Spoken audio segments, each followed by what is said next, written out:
D'ici là, je vous présente nos invités qui nous font le plaisir d'être avec nous ce matin. Baptiste Robert, bonjour. Bonjour. Et merci d'être avec nous, expert en cybersécurité, toulousain. Également présent avec nous, Arnaud Aimé, bonjour. Bonjour. Spécialiste des transports Asia Partners, merci d'avoir accepté notre invitation ce matin sur Sud Radio pour revenir sur ce sujet, trafic qui est revenu à la normale. Je le disais dès aujourd'hui, Arnaud Aimé, c'est une véritable prouesse technique, déjà il faut le dire, de la part des cheminots qui ont réussi à tout réparer en un week-end. Oui, une prouesse technique et aussi une prouesse humaine, parce qu'un sabotage de cette ampleur, ça s'était encore jamais vu. En fait, et là, il a fallu mobiliser au beau milieu d'un week-end estival des équipes, à la fois sur l'axe Est, l'axe Nord et l'axe Atlantique, aux 3 endroits où il y a eu le sabotage, mobiliser des techniciens télécoms, des électriciens, des câbleurs, en un temps très limité, puisque les circulations, en tout cas l'infrastructure, est redevenue opérationnelle dès hier matin. On pense forcément à ce qu'on a vécu du côté avec ce collectif de Tarnac, de l'ultra-gauche, attaque de caténaires, c'était à la fin des années 2000. Vous avez entendu ce que disait Arnaud Aimé, Gérald Darmanin ce matin. Qu'est-ce que vous pensez de ces propos? C'est la signature d'une certaine manière, vous le pensez, de l'ultra-gauche ou pas? Alors, moi, je suis plutôt dans les transports que dans les sujets de police et justice, mais effectivement, ça rappelle les modes opératoires qu'on a connus, dont on a suspecté le groupe de Tarnac d'être responsable. Ça rappelle aussi, hélas, beaucoup de sabotages et d'actes de malveillance que le réseau connaît depuis des années. C'est une chose courante, même si c'est la première fois que ça a été d'une telle ampleur. L'année dernière, il y a des câbles qui ont été sectionnés, des incendies déclenchés sur un faisceau de voies derrière la gare de l'Est, et ce qui a immobilisé du trafic TGV et aussi beaucoup de trafic de banlieue. De précédentes années, on a connu ça aussi. En fait, l'ensemble de ces actes de malveillance, soit ils résultent d'un acte crapuleux, c'est-à-dire avec des fins financières, disons, quand on parle de vol de câbles en particulier pour ensuite mettre sur le marché du cuivre, ou bien du pur sabotage, soit de manière organisée, soit parfois de manière plus amateur. C'est hélas quelque chose dont le réseau est aujourd'hui habitué. C'est pour ça d'ailleurs, si on cherche à faire contre mauvaise fortune bon cœur, c'est grâce à ça aussi que les procédures en fait aujourd'hui de réparation du réseau, elles sont particulièrement rodées. Les procédures sont mises en place, les stocks de pièces détachées sont disponibles. C'est grâce à ça que ça a pu aller rapidement. Baptiste Robert, je le rappelle, expert en cybersécurité. L'enquête est en cours. Donc, un mystérieux mail de revendication est au cœur de cette enquête. Un mail signé une délégation inattendue. Comment peut-on remonter jusqu'à l'expéditeur si c'est possible? Alors, là, dans le cas présent, ça va être effectivement un petit peu compliqué de remonter à l'expéditeur, puisqu'on est sur un hébergeur qui offre différents services et qui est assez connu, qui s'appelle RiseUp, et qui a été utilisé de nombreuses fois et qui ne collabore pas avec les forces de l'ordre, qu'elles soient françaises ou autres. Aujourd'hui, on fait des raccourcis entre le fait que ce soit comme ils ont utilisé RiseUp, cet hébergeur là, que ce soit forcément l'ultra-gauche, ça peut aussi être des gens qui se font passer pour. L'attribution est très compliquée à ces stades très tôt dans l'enquête. On verra ce que ça donne. À noter aussi que il faut remettre un contexte global.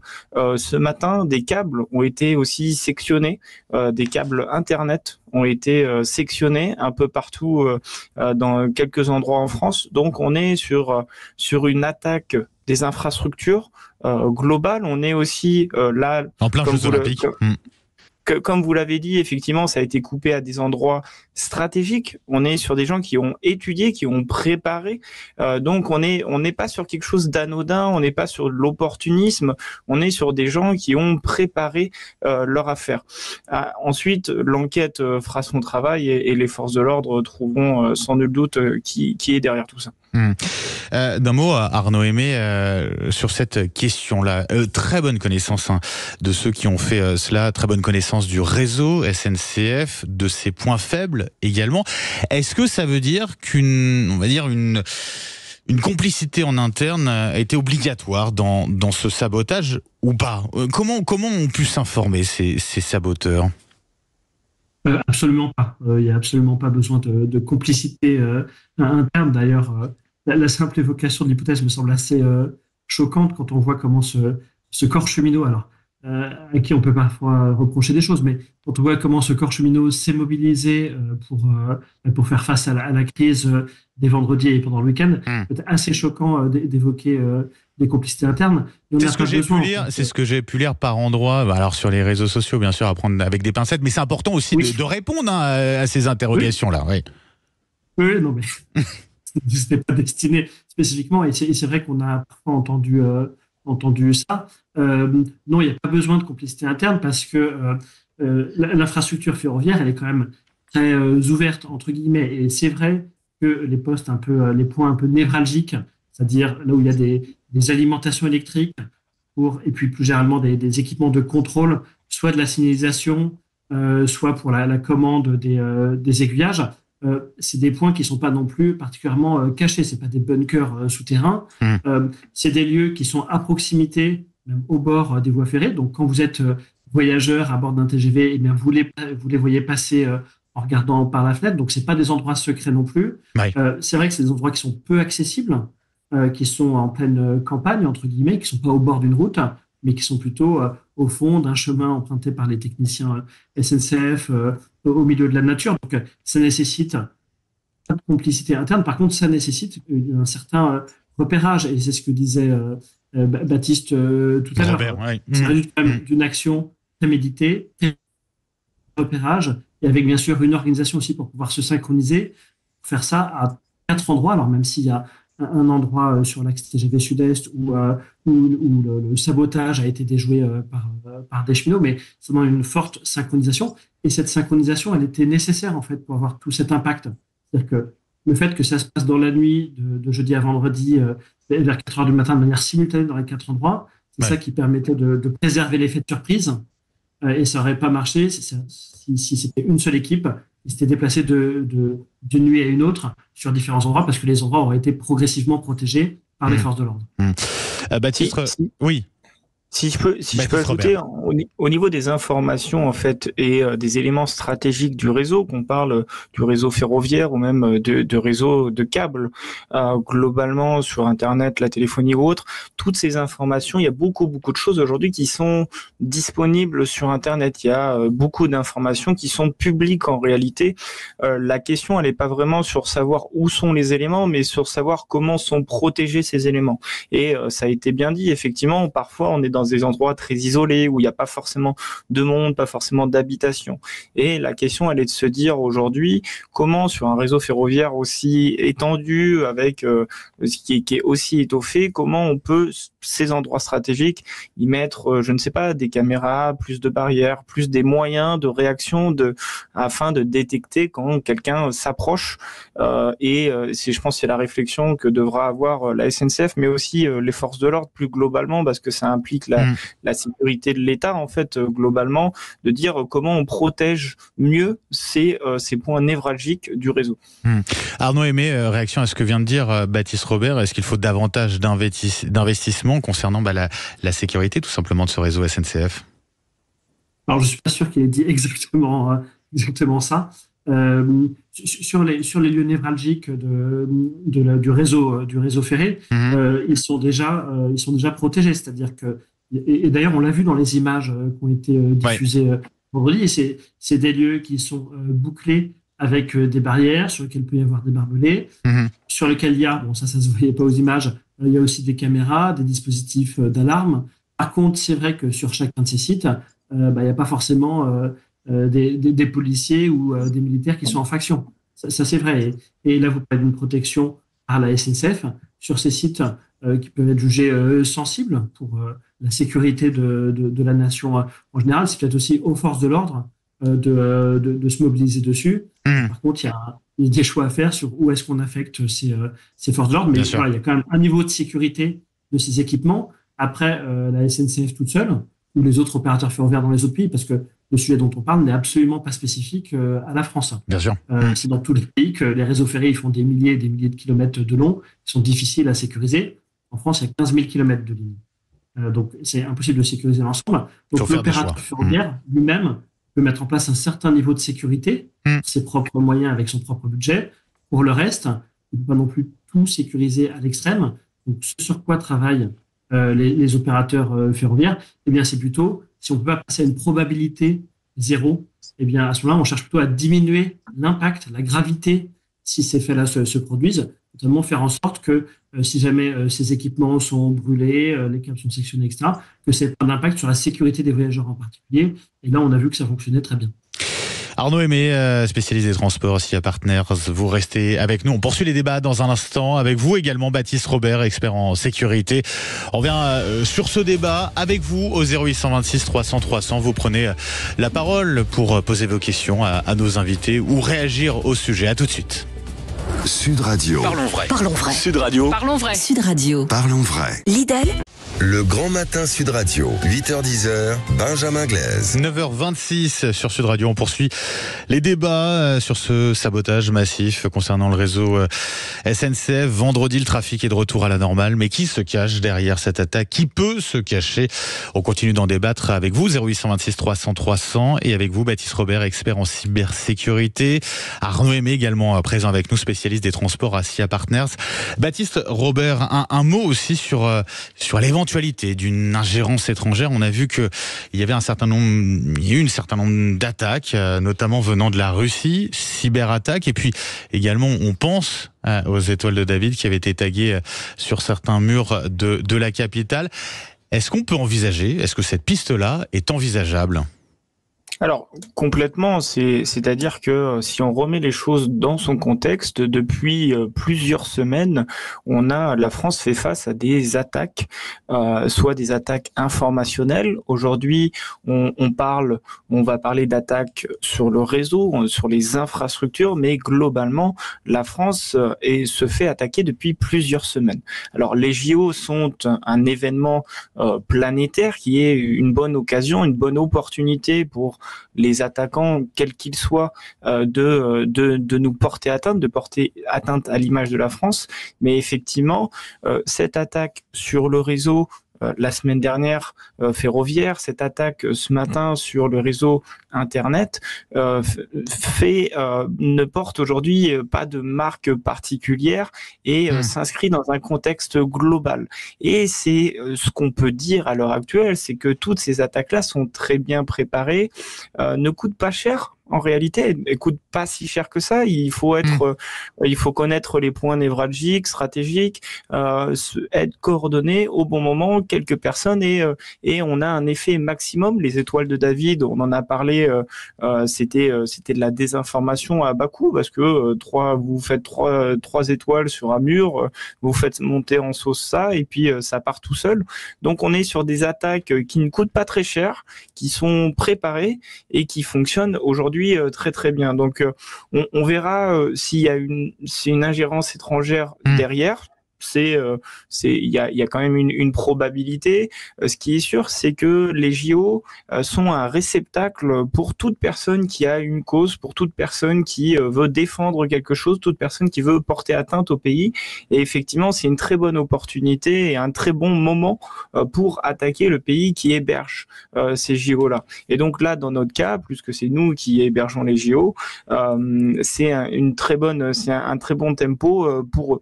Donc on le verra, mais en tout cas, ça met en lumière malheureusement cette faiblesse des infrastructures que l'on a, quelles qu'elles soient, et ça, c'est une problématique qui nous est posée, auquel il faut répondre assez rapidement. Arnaud Aimé, la SNCF est-elle vulnérable face à une cyberattaque? On en parlait à l'instant avec Baptiste Robert. On a un réseau qui est quand même en partie numérisé d'une certaine manière. Est-ce qu'il y a une fragilité, une vulnérabilité de la SNCF vis-à-vis de ces cyberattaques potentielles?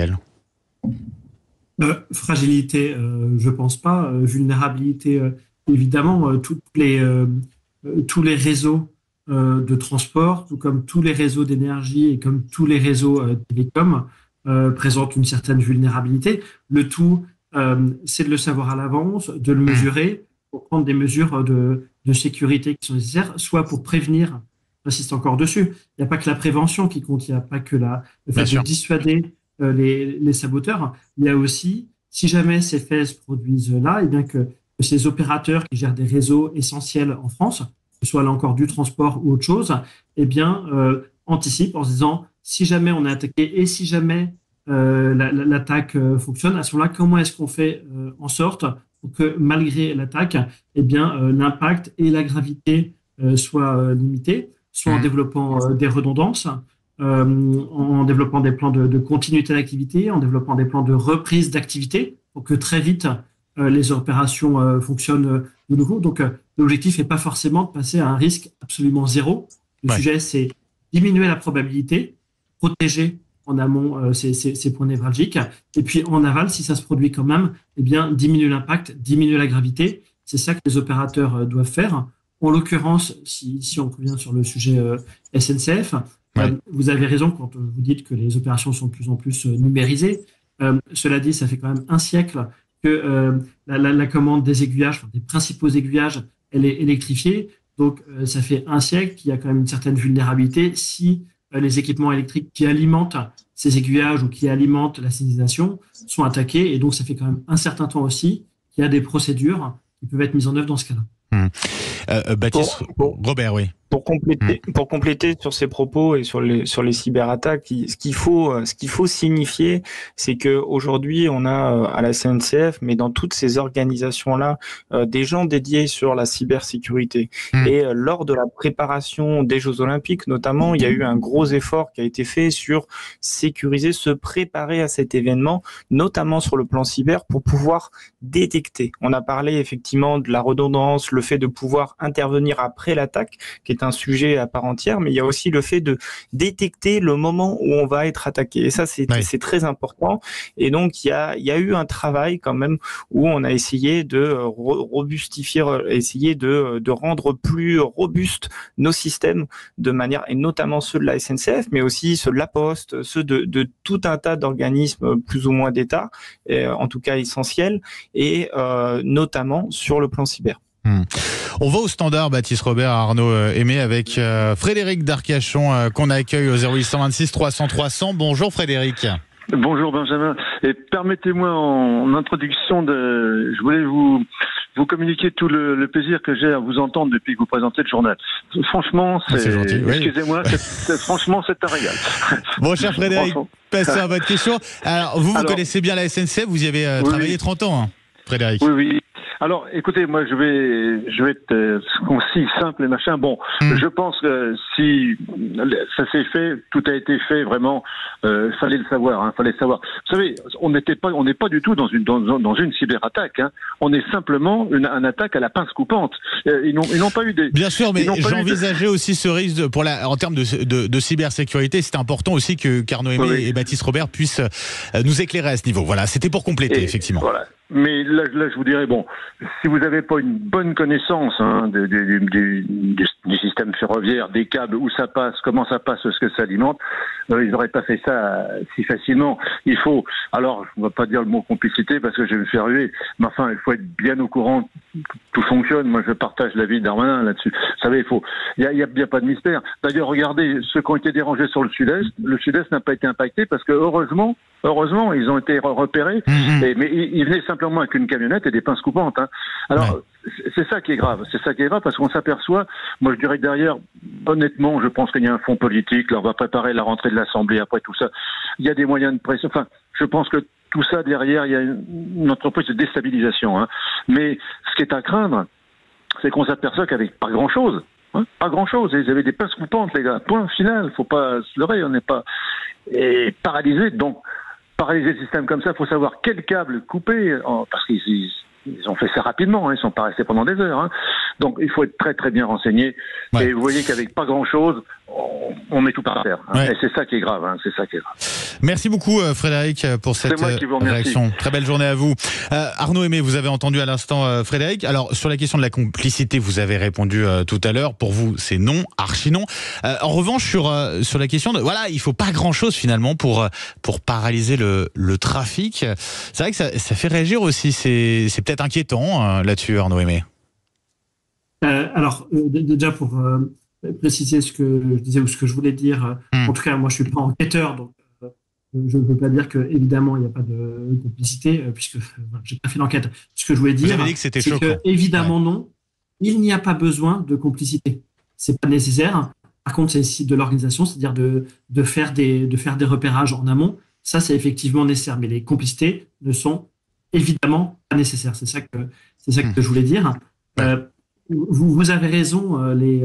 Les réseaux ferrés sont, de manière générale, si on voulait qu'ils ne le soient pas, il faudrait qu'ils soient tous construits en souterrain. Donc, c'est évidemment impossible. Voilà, c'est une infrastructure en milieu très ouvert. Donc, c'est vulnérable à la fois aux actes de malveillance, que ce soit du sabotage, comme on l'a vu dans la nuit de jeudi à vendredi, ou que ce soit du vol de câbles en cuivre, par exemple. Ça, on le connaît, on l'a connu en tout cas, hélas souvent, même si maintenant, le cuivre est davantage marqué et donc plus difficilement écoulable sur le marché noir. Mais on sait que c'est un réseau qui est aussi très sensible aux aléas météo. On en parle souvent. Quand il y a des tempêtes, quand il y a de la canicule, on va voir dans les prochaines semaines. D'ailleurs, j'aimerais savoir quand il y a du froid. Parenthèse, Arnaud Aimé, c'est vrai que sur la canicule qui arrive aussi en France, notamment sur le sud de la France aujourd'hui, c'est vrai que ça va être un élément déterminant à surveiller, notamment pour l'état du réseau, du trafic. On sait que c'est parfois un petit problème, quoi, voire un gros problème en l'occurrence. Alors sur la canicule, en général, c'est plutôt un petit problème sur les infrastructures de transport, c'est-à-dire que c'est les lignes les plus anciennes qui n'ont pas été conçues, qui n'ont pas été construites pour faire face à des épisodes caniculaires. Et quand il y a des grosses canicules et longues, eh bien, le rail, c'est en métal, et le métal, ça se dilate, et quand ça se dilate, ça peut se déformer un peu. Et donc, dans ce cas-là, qu'est-ce qui se passe? Pour ces infrastructures les plus anciennes, eh bien, il faut réduire la vitesse des trains pour que les rails et les roues ne s'usent pas exagérément compte tenu de la déformation de la voie. Donc, ça a un impact sur les voies les plus anciennes, et ça peut créer, sur ces voies les plus anciennes, qui ne sont pas les lignes à grande vitesse, justement, des retards parfois de plusieurs dizaines de minutes. Donc, il faut quand même un peu raison garder dessus. Ouais. En tout cas, ce que cherche à faire la SNCF, comme ses confrères à l'étranger, c'est quand on anticipe ce type de danger, en l'occurrence une canicule, eh bien, on prépare des scénarios, on prépare des procédures pour que si le risque, à un moment, il est avéré, eh bien, on n'ait pas besoin d'improviser, parce que l'improvisation, c'est la source de tous les problèmes, de toutes les erreurs, mais juste, on sort un classeur avec ses scénarios et puis on déroule. Baptiste Robert, je rappelle, vous êtes expert en cybersécurité. Est-ce que, alors, dans le cadre de cette enquête, est-ce que vous, les experts en cybersécurité, est-ce que vous pouvez apporter votre pierre à l'édifice dans cette enquête sur ces sabotages pour remonter aux responsables? Alors, il y a une partie effectivement où il va y avoir peut-être une partie. Alors, je suis pas dans le dossier, donc je ne saurais pas le dire, mais il y a une partie qui est possiblement cyber, c'est-à-dire que dans le sens où il y a eu coordination. Ça, on le voit, les faits le montrent, il y a eu une coordination. Pour se coordonner à travers toute la France, il faut pouvoir communiquer. Et pour communiquer, aujourd'hui, principalement, ça va se passer soit sur Internet, sur des sites dédiés qui vont permettre une communication à travers certains services ou à travers des applications de messagerie.